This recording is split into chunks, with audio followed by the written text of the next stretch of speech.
क्या आप यकीन करेंगे अगर मैं आपसे कहूं कि आज से हजारों साल पहले जब दुनिया के बाकी के लोग गुफाओं में रह रहे थे, भारत में एक ऐसी किताब लिखी जा रही थी जिसमें दुनिया का गूगल मैप छुपा हुआ था। सिर्फ भारत का ही नहीं बल्कि उन जगहों का भी जिनका नाम इतिहास की किताबों से हजारों साल बाद आया है।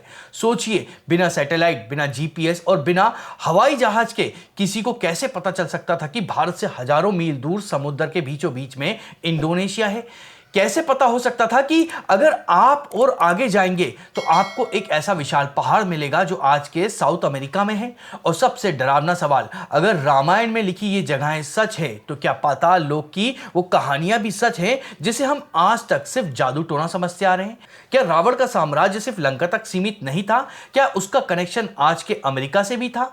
अगले कुछ मिनटों में आपका दिमाग हमेशा के लिए बदलने वाला है, क्योंकि आज हम रामायण को सिर्फ पढ़ेंगे नहीं बल्कि उसे दुनिया के नक्शे पर डिकोड करेंगे। रामायण का वो हिस्सा जिसे अक्सर लोग नजरअंदाज कर देते हैं, वही हमारे इस रहस्य की चाबी है। बात हो रही है किष्किंधा कांड की। सीता माता का हरण हो चुका था। राम और लक्ष्मण सुग्रीव की सेना के साथ में उन्हें खोजने की योजना बना रहे थे। यहाँ सुग्रीव कुछ ऐसा करते हैं जो किसी चमत्कार से कम नहीं था। वाल्मीकि रामायण के 40वें सर्ग में सुग्रीव विनत नाम के वानर को पूर्व दिशा मतलब ईस्ट का जो रास्ता बताते हैं वो रोंगटे खड़े कर देने वाला है। सुग्रीव कहते हैं कि पहले तुम गंगा, फिर सरयू और फिर यमुना को पार करना। ये तो हुआ भारत, लेकिन इसके बाद क्या कहते हैं? सुग्रीव कहते हैं कि समुद्र के बीचों बीच तुम्हें एक द्वीप मिलेगा, यवद्वीप। दोस्तों, ये आज इस जगह को हम जावा या इंडोनेशिया के नाम से जानते हैं। हजारों साल पहले जब मॉडर्न नेविगेशन का नामो निशान नहीं था, सुग्रीव को जावा का नाम और उसकी सही लोकेशन कैसे पता थी? लेकिन कहानी यहां खत्म नहीं होती है। सुग्रीव आगे कहते हैं कि यवद्वीप के आगे तुम्हें सुवर्ण द्वीप मिलेगा। इतिहासकार मानते हैं कि यह आज का सुमात्रा है। और फिर सुग्रीव एक ऐसी जगह बोलते हैं जो आज के वैज्ञानिकों की नींद उड़ा सकती है। वो कहते हैं कि समुद्र को पार करने के बाद दुनिया के दूसरे छोर पर तुम्हें एक विशाल शिशिर पर्वत दिखेगा जिसके शिखर बादलों को छूते हैं। अगर आप ग्लोब उठाएंगे और इंडोनेशिया से सीधे पूर्व की तरफ चलें तो पूरा प्रशांत महासागर मतलब पैसिफिक ओशियन को पार करने के बाद आप कहां पहुंचते हैं? आप पहुंचेंगे साउथ अमेरिका। और आपके सामने खड़ी होगी दुनिया की सबसे लंबी पर्वत श्रृंखला, एंडीज पर्वत। क्या शिशिर पर्वत ही एंडीज है? सबूत सुनिए। सुग्रीव कहते हैं कि उस पर्वत के पास में एक ताड़ के पेड़ जैसा निशान है जिसकी 3 शाखाएं हैं, जिसे स्वर्ण ध्वज कहा जाता है। आज भी पेरू के तट पर इंडीज की शुरुआत में एक रहस्यमयी आकृति बनी हुई है जिसे पराकाश कैंडेलाब्रा कहते हैं। यह 600 फीट ऊंचा है और यह बिल्कुल वैसा ही दिखता है जैसा कि सुग्रीव ने बताया था, एक 3 शाखाओं वाला विशाल निशान। ये कोई कहानी नहीं है, ये जियोग्राफी है। यह वो सबूत है जो चिल्ला चिल्ला कर कह रहे हैं कि प्राचीन भारतीयों ने न केवल दुनिया देखी थी बल्कि उन्होंने उसे मैप पर भी अंकित किया था। लेकिन अगर वो साउथ अमेरिका तक पहुंच गए थे तो वहां उन्हें क्या मिला? क्या उन्हें वहां कोई सभ्यता मिली? क्या उनका वहां कोई दुश्मन था? क्योंकि रामायण में एक और कैरेक्टर है जिसका सीधा कनेक्शन अमेरिका की एक रहस्यमयी सभ्यता से जुड़ता है। एक ऐसा कनेक्शन जो आपको सोचने पर मजबूर कर देगा कि क्या हम वाकई अलग थे? कौन था वो और क्या है पाताल लोक का असली सच? बचपन से हम सुनते आए हैं कि पाताल लोक धरती के नीचे है, वहां असुर रहते हैं, नाग रहते हैं और वहां हमेशा अंधेरा रहता है। लेकिन दोस्तों, जरा विज्ञान की नजर से सोचिए, पृथ्वी गोल है। अगर आप भारत में खड़े होकर धरती में एक सीधा छेद करें और उसके आर पार निकल जाए तो आप कहां निकलेंगे? आप निकलेंगे ठीक दुनिया की दूसरी तरफ, यानी अमेरिका में। इसे एंटीपोड कहते हैं। भारत का एंटीपोड दक्षिण अमेरिका और मेक्सिको के आसपास का क्षेत्र है। और पुराण क्या कहते हैं? जब देवताओं के यहां भारत में दिन होता है तब असुरों के यहां मतलब पाताल में रात होती है। यह कोई जादू नहीं है। आज का जो टाइम जोन है, भारत और अमेरिका के समय में ठीक 12 घंटे का अंतर है। यानी जिसे हम पाताल लोक कहते हैं वो कोई काल्पनिक दुनिया नहीं बल्कि अमेरिका हो सकता है। और इस थ्योरी को सबसे बड़ा सबूत देता है रामायण का एक विलेन या कहूं एक मास्टरमाइंड, रावण का ससुर मयदानव।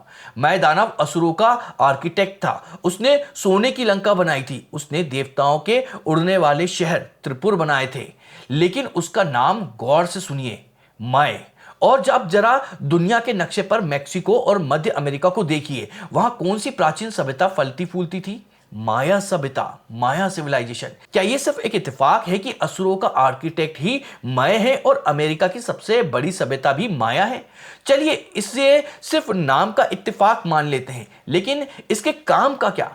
मय दानव वास्तुशास्त्र का जनक था। उसने मयमतम लिखा हुआ है। और माया सभ्यता किस लिए मशहूर है? अपनी बेमिसाल वास्तुकला, मतलब आर्किटेक्चर के लिए। अगर आप माया सभ्यता के पिरामिड जैसे चिचेन इट्जा को ध्यान से देखें तो उसकी तुलना दक्षिण भारत के मंदिरों के गोपुरम से करें तो आपको अपनी आंखों पर यकीन नहीं होगा। मिस्र के पिरामिड अलग हैं, वे प्लेन हैं, लेकिन माया पिरामिड सीढ़ीदार हैं, बिल्कुल हमारे मंदिरों के शिखरों की तरह। दोनों ही अपनी बिल्डिंग को तारों और नक्षत्रों के साथ में अलाइन करते थे, उसी हिसाब से बनाते थे। एक और अजीबोगरीब समानता सुनिए। माया सभ्यता में एक देवता है कुकुलकेन, और संस्कृत में कुलकुलन का मतलब होता है नागों का समूह। माया सभ्यता के लोग भी नागों की पूजा करते थे और मय दानव भी पाताल मतलब नागलोक का राजा था। डॉट्स कनेक्ट हो रहे हैं ना?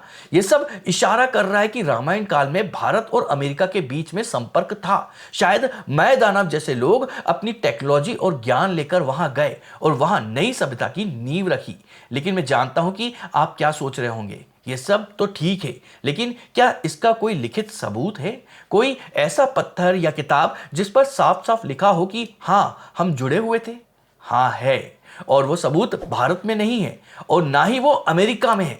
वो मिला है एक ऐसी जगह से जहां आप उम्मीद भी नहीं करेंगे, तुर्की में। एक ऐसा सबूत जो वैज्ञानिकों के मुंह पर ताला लगा देता है। क्या है वो सबूत? चलिए वो देखते हैं। तो दोस्तों, अब तक हमने जो भी बातें करी हैं वो नक्शों, नामों और आर्किटेक्चर की समानताओं पर आधारित है। आलोचक कहते हैं कि ये सिर्फ एक संयोग है, कोइंसिडेंस है। लेकिन अब मैं आपको दिखाने जा रहा हूं वो संयोग नहीं हो सकता है, वो इतिहास है, पत्थर पर खुदा हुआ सच है। चलिए चलते हैं आज के तुर्की में। साल था 1907। पुरातत्व विभाग के लोग वहां खुदाई कर रहे थे। उन्हें वहां मिट्टी की कुछ पट्टियां मिली, मतलब किले की टैबलेट्स मिली। ये करीबन 3400 साल पुरानी थी। ये पट्टियां एक शांति समझौता, मतलब जैसे आज हम पीस ट्रीटी कहते हैं ना देशों के बीच में, ये वो थी। दो महान साम्राज्यों के बीच में, हित्ती और मितानी साम्राज्य के बीच में। जब वैज्ञानिकों ने इस संधि को पढ़ा तो उनके होश उड़ गए। इस संधि में एक राजा अपनी बात को सच साबित करने के लिए ईश्वर की कसम खा रहे हैं। लेकिन वो किन देवताओं का नाम ले रहे हैं? तुर्की के देवताओं का नहीं। मितानी राजा कसम खाते हैं इंद्र, मित्र, वरुण और नासत्य की। जी हां, आपने सही सुना। इंद्र ऋग्वेद के राजा, वरुण जल देवता, मित्र सूर्य देवता और नासत्य जिन्हें हम अश्विनी कुमार कहते हैं। सोचिए, भारत से 4000 किलोमीटर दूर तुर्की की जमीन पर एक राजा 3400 साल पहले ऋग्वेद के देवताओं को साक्षी मान रहा है। ये कोई थ्योरी नहीं है, ये बोगास कोई अभिलेख है जो आज भी म्यूजियम में रखा हुआ है। और बात सिर्फ देवताओं तक नहीं रुकती है। इन मितानी राजाओं के नाम सुनिए। एक राजा का नाम था तुसरत, जो कि संस्कृत के दशरथ शब्द से बना हुआ था। दशरथ यानी जिसके रथ की गति 10 दिशाओं में हो। एक और राजा था आर्ततम। संस्कृत में रित धाम यानी सत्य का निवास माना जाता है। ये उसके अपभ्रंश शब्द हैं। ये लोग अपने योद्धाओं को मरन्यून कहते थे, जो संस्कृत शब्द मर मतलब युवा योद्धा से बना हुआ है।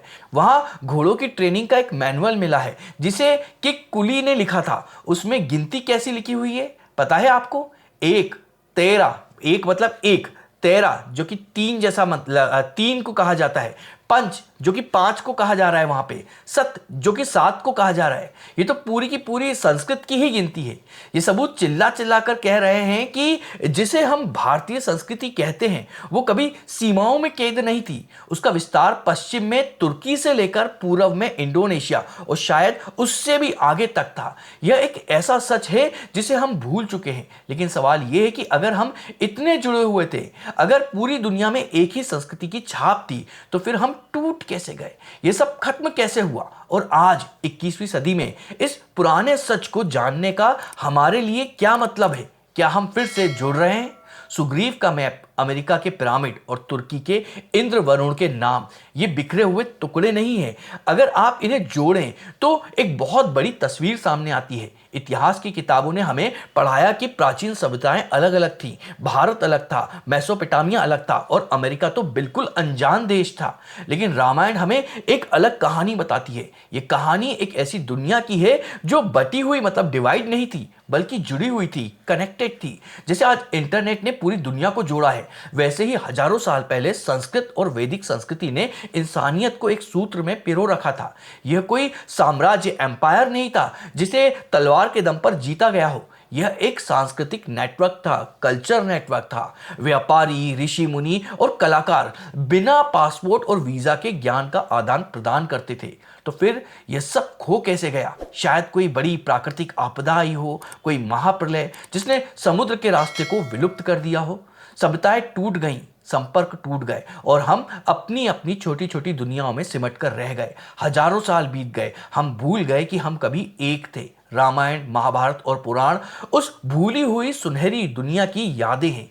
वे हमें याद दिलाते हैं कि हमारे पूर्वज सिर्फ भारत के नहीं बल्कि विश्व के नागरिक थे। जब हम कहते हैं वसुदेव कुटुंबकम, तो ये सिर्फ एक अच्छा विचार नहीं है, ये हमारे इतिहास का सच है। पूरी धरती ही परिवार थी।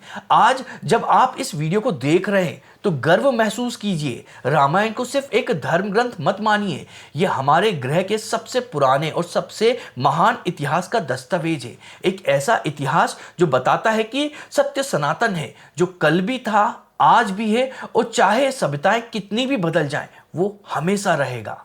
अगर ये वीडियो आपको पसंद आया तो उसको लाइक करिएगा, अपने साथियों के साथ में शेयर भी करिएगा और अगर आप इसी तरह के वीडियो और देखना चाहते हैं तो हमारे चैनल को सब्सक्राइब करिएगा।